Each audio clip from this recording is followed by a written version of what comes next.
మీద పడుకొని వెళ్ళిన పర్ఫార్మెన్స్ ఇప్పుడు మోడీ గారి గవర్నమెంట్ లో ఉన్న సిబిఐ ఎంక్వైరీ చేస్తుంది. ఏమైనా గుడ్డిగాడిగా పళ్ళుగా అవుతున్నారు ఇలా ముగ్గురు కూర్చొని డయాస్ మీద.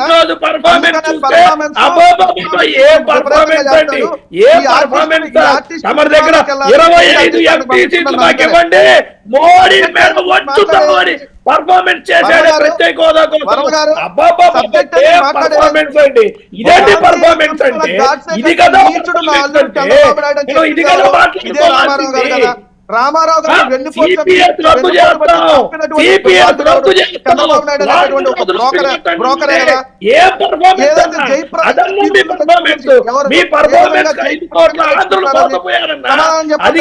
ఆర్టిస్ట్ చైల్డ్ ఆర్టిస్ట్ పట్టుకొచ్చారు. ఈ చైల్డ్ ఆర్టిస్ట్ అద్భుతమైన నటన చేస్తాడు. మనకి ఏడొచ్చింది ఆ నటన. మనలో పార్టీ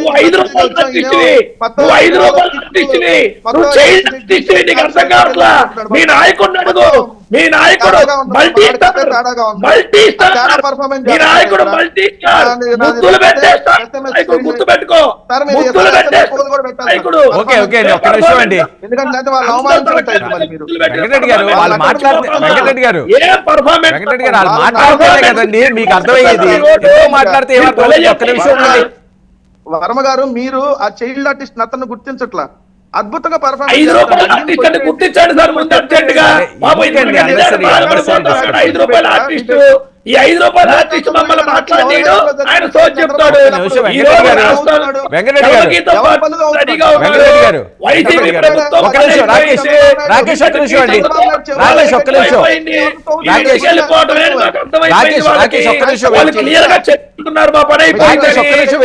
వెంకటరెడ్డి గారు మీరు ఫస్ట్ ఏం చెప్పారు? వాళ్ళు ఎవరిని మాట్లాడొద్దండి, నేను మాట్లాడుతున్నప్పుడు మీరు ఎవరు మాట్లాడినా మీరు మధ్యలో మాట్లాడితే ఎలాగా? మీకు అవకాశం ఇస్తాను, వెయిట్ చేయండి. సరే ఒక నిమిషం వెయిట్ చేయండి. అది చెప్పాడు పర్ఫార్మెన్స్. మెగాస్టార్ పర్ఫార్మెన్స్ ఎవరో చెప్పా కదా. కోడికత్తి దగ్గర నుంచి బాబా దగ్గర నుంచి 30,000 ఎకరాలు ఎన్ని పర్ఫార్మెన్స్ చెప్పు. చూపినా వీడియోలు మీ పర్ఫార్మెన్స్ పర్ఫార్మెన్స్ మాత్రం వీడియోలు చూపించమంటే చూపిస్తా చెప్పు. సిగ్గు శరవణ్ రెడ్డి మనం మాట్లాడే మాటకి కనీసం విశ్వసనీయత ఉండాలి రెడ్డి. సిగ్గు శరవణ్ గ్రాఫిక్స్ రెడ్డి గ్రాఫిక్స్ లో పుట్టి గ్రాఫిక్స్ లో పట్టుకే మీరు పవన్ కళ్యాణ్ గురించి పవన్ కళ్యాణ్ గారి గురించి తెలీదు, మన ఇంట్లో తెలీదు. రజనీ గారికి ఇవ్వండి. ఏమిటండి మాకు అర్థం కాదు.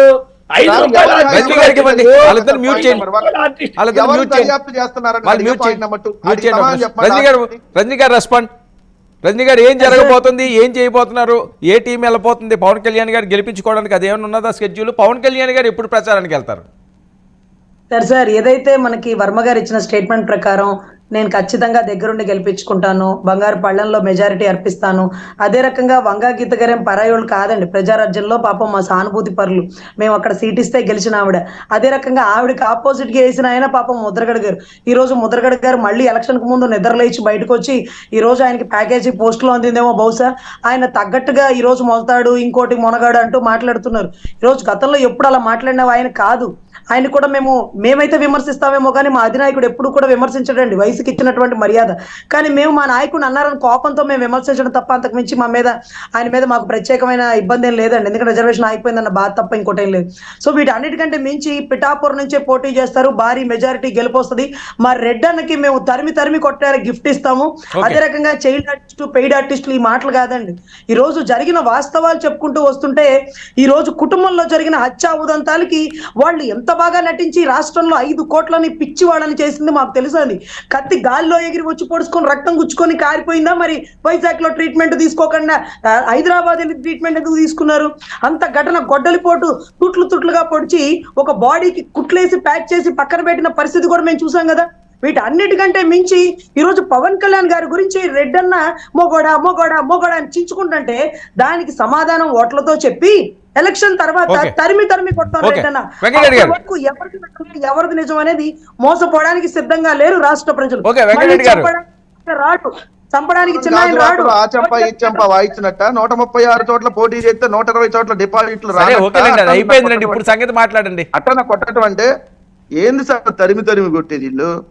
అప్పుడు విలీనం చేసుకుంటారులేమ్మా. అప్పుడు మళ్ళీ మీరు పూర్తిగా ఒకే జెండా మోస్తారు. ఇప్పుడు 3 జెండాలు, నెత్తికి ఒకటి, ఈ భుజాన ఒకటి, ఆ భుజాన ఒకటి, ఇన్ని కండవాలు. మీ జీవితంలో మీ కండవా ఎప్పుడు పెట్టుకోరు. మోస్తుంది రాష్ట్ర ప్రజల భవిష్యత్తునండి. రాష్ట్ర ప్రజల భవిష్యత్తు కండవా ఏం పార్టీ అమ్మా నాకు అర్థం కాల. మళ్ళీ ఆ పార్టీలో మీరు మమ్మల్ని సరిగ్గా సర్లేండి